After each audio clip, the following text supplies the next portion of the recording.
اس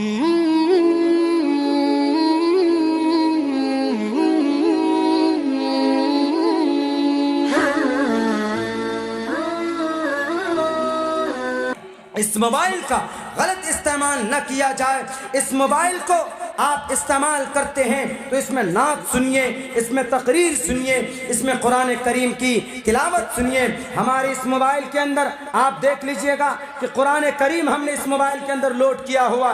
ہم کو جب بھی کبھی قرآن پڑھنا ہوتا ہے تو الحمدللہ 30 پارے اس قرآن کریم کے اندر موجود ہیں۔ آپ بھی اس قرآن کریم کی پاروں کو پڑھ سکتے ہیں۔ آپ دیکھ سکتے ہیں، اپنے موبائلوں میں قرآن لوڈ کر کے رکھیے، اپنے موبائلوں کے اندر احادیث مبارکہ لوڈ کر کے رکھیے، اپنے قرآن کریم کے اندر آپ نعت، آپ گانے کے بجائے وہ گانا آپ لیٹ لگا کر سنتے ہیں، لیکن اللہ نے کہا کہ کل قیامت میں تمہارے کان کے اندر سیسا پگھلا پگھلا کر میں ڈالوں گا۔ وَمِنَ النَّاسِ مَن يَشْتَرِي لَهْوَ الْحَدِيثِ لِيُضِلَّ عَن سَبِيلِ اللَّهِ